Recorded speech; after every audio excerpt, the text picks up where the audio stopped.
Hey guys, I'm back, and today we are talking about rescue knives. This is something that we've talked about rescue knives, we've looked at some rescue knives, and the question has been raised since I'm pointing out often, this is not a real rescue knife or not a good rescue knife.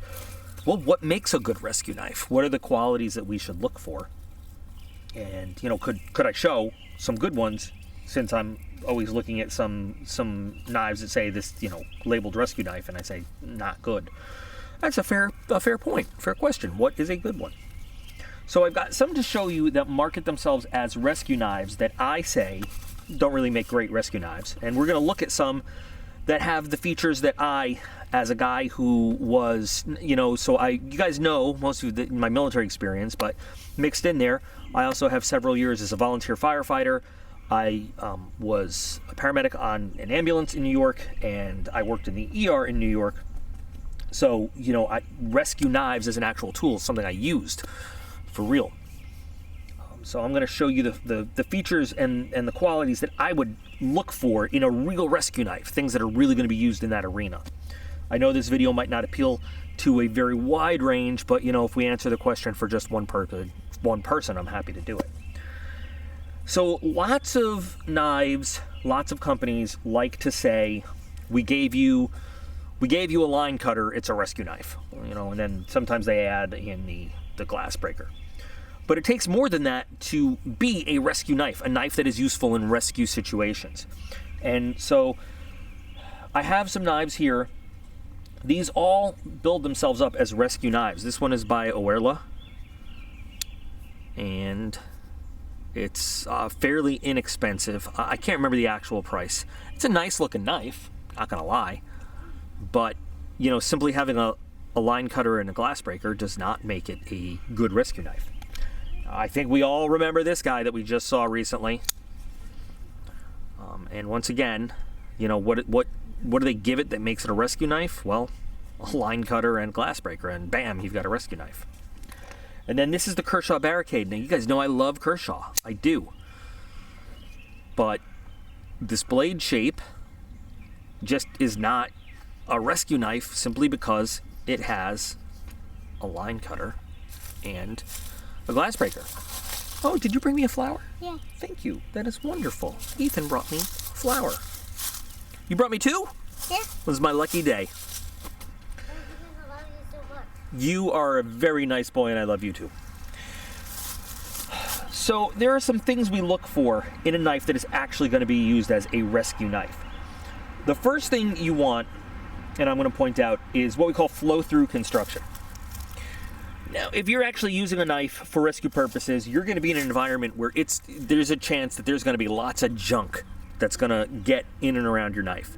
Flow-through construction, and this is common on a lot of knives, so we can see this often, but it's very easy to clean out the junk. This one, for example, right off the bat, doesn't give us flow-through construction. So any kind of debris, dirt, soot, smoke, residue, stuff like that is going to go in there, and you're going to have to get in there and scrub it out. That's not what you want from a rescue knife. Now, granted, I'm going to show you one that is renowned as a great rescue knife that doesn't have that feature, but oh well.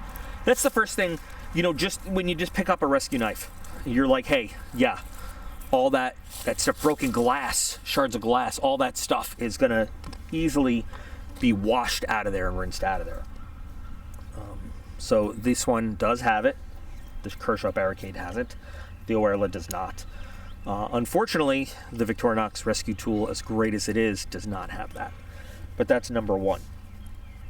Number two, it should be easy to use, especially wearing gloves, because in a real-life rescue situation, you're probably going to have gloves on. If you're a professional rescuer, you're going to approach, and when you think of rescue knives, we're probably thinking of a vehicle accident, some kind of extrication situation. You're probably going to have gloves on. Now this, having the flipper, you might not be able to get your thumbs comfortably on the thumb stud there, but this flipper, even with a big gloved hand, is going to be easy to operate. So is this ridiculous M-Tech. The Oerla has a slightly different system. Oh, I forgot. There we go. It's got these thumb studs that are moved out a little bit. so that you don't have the flipper, but it is easy to get a hold of and move. I haven't showed you the good ones, by the way. So this is by Schrade. This is the SCH Model 911. Get it? Rescue knife. It has a lock on it, and it's assisted. It has thumb studs that are actually, so they're big, so you can get a hold on it, but it also has a flipper, but it's not the kind of flipper you might expect. It just flips it open. This is a Blackie Collins design put out by Meyer Co. some time ago. I don't know if it's still available. No thumb studs, but it has great ability for you to open that up. And I hope you're noticing something about these rescue blade shapes. And the rescue tool by Victorinox has this little nub that you can grab on. It actually works much better with gloves. And this is the primary rescuing blade. There's also all sorts of other tools on this one that we'll look at. Ease of access is important. Now, in the heat of the moment, you might not be thinking about how am I going to close this blade, but again, with big gloved hands, it might be something you're thinking about. The Oerla has a great release, and it's operable with one hand. Schrade has a similar release function, where you just slide that button down, and it's operable with one hand. The rest of these are not as easy. The Blackie Collins here is fairly easy because, you know, it comes out a bit from the rest of the knife. The Barricade, though, not so much. The M-Tech, not so much. And the Victorinox is, well, slip joint, so you're not even worried about it. But that's kind of a thing you're worried about. You want to think about. You know, how able am I to get this thing closed to put it back away when I don't need it? Getting it open might be a more important consideration in the heat of the moment, but there you go. One thing I'm going to point out about all these actual good quality rescue knives versus the ones I'm saying are not great rescue knives is the tip of the blade. So once we've got access to the knife and we're getting access to our victim or patient or whatever we're calling them, if we have to cut them out of something, the last thing we want to do is walk in there with a sharp-tipped knife and risk poking them, trying to get under whatever it is. And that's something that all of these knives have in common. Very often I see things that are called rescue knives, and then I look at them and I say, that's not a rescue knife. You have the potential to do damage to the patient you're trying to rescue. One thing that all these knives have in common, and Benchmade put out some really good rescue knives. The Triage series. It comes in, depending on what your particular flavor is, they have a blunt tip one, and they have a more, it's a sheep's foot, but it's a little bit sharper. But good rescue knives don't come with the ability to accidentally cut your patient. And so we see that on the Victorinox, how it's got that rounded but blunt edge to get up and under and free somebody from straps. The Blackie Collins has that as well. And so does the Schrade. All these blunt tips. And that's really one of the key things when we're looking for a rescue knife. That, more than maybe anything else, is the key feature of a rescue knife. We have the blunt tip that can't, I got mud on my hands now, that can't hurt the patient. And in a pinch, you'll see that these are designed also to work as little pry bars. You don't have a fine point to break off if you need to pry your way into something. The Victorinox has it, the Blackie Collins has it, and in the case of the Victorinox, it actually gives you a whole bunch of different tools. So while this can be used, yes, as a bottle opener, this is also intended to be used as a mini pry bar. That's what this is for. So the whole idea of the rescue knife is to gain access to the patient and get you in there without the potential to cause harm to the patient. And I'm sorry, you might try to be very careful with a blade like this, but you know, it's pointy. There's a chance that you are going, and there's a better than likely chance that with any of these knives, you might poke that patient and cause further harm. And that's when I say that's not a good rescue knife. The tip is really one of the main things I'm looking at when I'm saying rescue knife versus not a rescue knife. Now this Schrade goes for about $44. It's 43 carbon steel, I think, which honestly is not great for edge retention, but it is pretty good for corrosion resistance, even though it's a carbon steel. That's one of the other things I'm looking for in a rescue knife. I don't intend to have to use that rescue knife over and over and over. I don't need it to hold an edge really well, and you'll notice that all these are serrated because typically we're just cutting through clothes, we're cutting through nylon belts. So the serrated edge, this is one of the times where the serrated edge really does pay off and really helps us out. One of the other things that might be going on in that situation is we're dealing with accidents, potential fires and everything. I want a knife that has a bit of corrosion resistance. I'll sharpen it if I have to, but since we're dealing with serrations, I probably don't need to sharpen it that much. And it's not a daily use knife, so I'm not worried about real good edge retention. But the added corrosion resistance is great because of the environments that this knife might be used in. And that's kind of what I'm looking for. Now this, I believe, is a 440C. And it's got a coating on it to help with corrosion resistance. And of course, Victorinox uses their proprietary steel, which is excellent all the way around. With the Victorinox tool, you not only, so this is your patient rescue blade. They give you a number of different blades in this one. This one's pretty beat up. This is a locking blade, and this one can be used for any number of cutting things. This is, like I said, all the way around, cutting through windshields, the rubber, the weather stripping, cutting through windshield itself. It actually, you can replace parts of it. Prying into stuff. Then you've got, this is actually for cutting, for cutting through reinforced windshield glass. And then you've got your glass breaker on it. And then a little screwdriver. And it glows in the dark too. This is a fairly expensive tool though, as they go.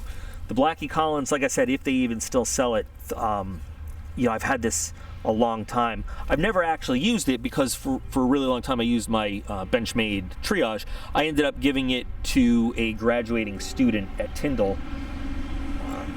who was aircrew, who we had a very personal connection through some experiences and events. And I gave it to her to take as her flight suit knife. She was a good egg. She almost didn't make it through school because of some personal traumas she went through. But she dug her heels in, she graduated, and I wanted to give her something special. And she's a captain now, doing captaining things. But anyway, these are great examples of rescue knives. You notice this one doesn't even have a line cutter on it. It doesn't have one. This doesn't have the line cutter on it. But they have features that make them really good rescuing tools. This one does have the line cutter on it. It's a lot smaller than the other ones. You don't need it to be big, you just need it to be sharp. And this one folds out of the way for when you're not using it. This one also, this little space right here, this is serves as an oxygen wrench for an O2 bottle. So this one is all the way around really designed for as an actual rescue tool. And even though Schrade does not make the world's finest folding knives, honestly, they don't. But this is a great example of the kind of things you can look for in a good rescue knife. So you have a fine edge if you do need to do some fine cutting. You've got your recurve serrated area right there, just like on the Victorinox tool, to give you real good cutting power to get through whatever you need to get the person out of their straps, seatbelt, harness, whatever it is. You've got your steel glass breaker end right there, and it's in there pretty good. It's not just tack welded to the end. And you've got very easy to use, gloved or ungloved. This is actually, believe it or not, a great rescue knife as far as I'm concerned. Because of the materials, because of the construction, the way it's put together. And who would have thought that I would pick a Schrade as a great example of a rescue knife? The Benchmade Triage series, if you get the opposing bevel one, and they have, which one is it? I can't remember. There's a double bladed one that's not bad either. I can't remember the name. I'll have to put it in text. Also pretty good. But I hope you can see this is, we don't need to test them. We don't need to, I'm just showing you the features when I say good rescue knife versus bad rescue knife. Now you see what I'm talking about. How the features go into working for you, rescuing a patient or a victim versus working potentially against you. And there are a lot of choices out there. I'm just showing you the ones that I have in the collection That's all. And obviously these ones are not very heavily used. This one's been used a bit. You can see there's some life on this one. But you know, some I bought just to check out. Some have been given to me. This one we know the story of. This one I bought purely because I saw pictures of it and I said, you know, it looks like a good design. I want to check it out. And I was very pleased with the design. I just haven't had any call to use it. So, like I said in the beginning, I know that this is not going to be a video of interest or use to a great many of you, but, you know, even if one person finds the information useful and it helps them out on the job or even just, you know, disaster preparing for themselves, I'm happy to make the video. And if there are any further questions, please feel free to comment, feel free to ask. The viewer request videos are some of my favorite ones to make because they're the videos that you absolutely want to see. Oh, one thing I forgot to say. Metal handles, bad for a rescue knife.